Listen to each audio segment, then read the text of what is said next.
Heather can cook. Cream of asparagus soup.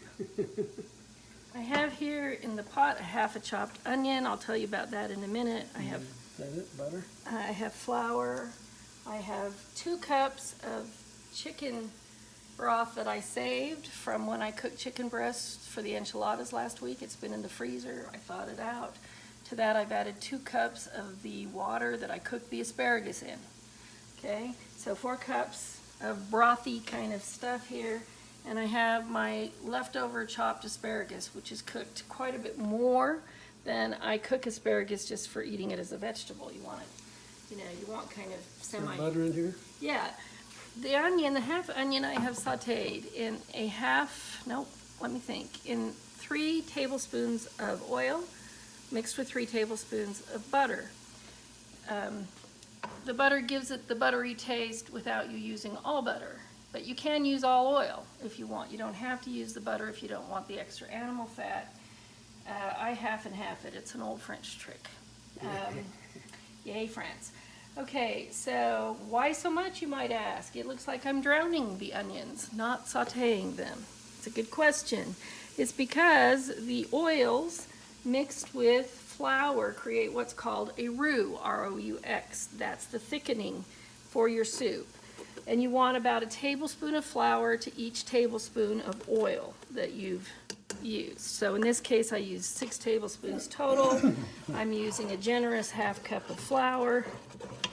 And you're gonna mix that up. Roux means reddish brown. Yeah, well, that's because you often, in France, brown the flour, kind of toast the flour a little bit beforehand. At any rate, you don't want raw flour. You want your flour cooked. So this is gonna get cooked for a minute, and then we'll be back. Asparagus soup, installment 2. Okay, so you can see that this is kind of thickened up. After a few minutes, you know your flour has cooked. It's not going to have a raw flour taste or be full of, salmonella or whatever you can get from raw flour. Okay, the broth and asparagus water mixture I have heated. It's not boiling, but it's hot. And I will add that to this. And as I stir this all up, it's going to thicken. And I may want to whisk. I'm thinking I might want to whisk. Okay. You don't want lumps, and usually you don't have too much trouble with it. I sauteed the onion on about medium. I'm turning it down to low now because you don't want violently boiling soup. When you do that, your flour and oil mixture breaks. You get greasy globules on top of your pot, but you don't really get the nice thickening. So you can see that's already thickened up. It'll continue to thicken up a little bit more, but just in the interest of time, I'm going to go ahead and add this chopped up asparagus. Yummy. Yummy.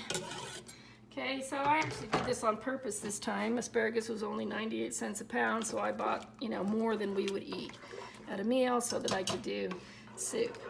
Okay, the goal of this is to have the soup be creamy without having to use, 8 cups of cream or something. So to this thickened and thicker than I really want kind of mixture here, I'm going to add half and half, which I'm not going to measure. I'm just going to do it.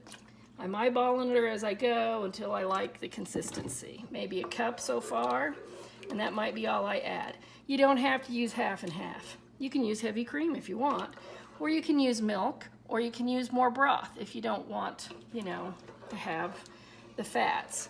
I think of something like this as a substitute for meat. It's a meatless dish, and so the fats and dairy and whatnot are kind of, Is that it? There you go. Season to taste.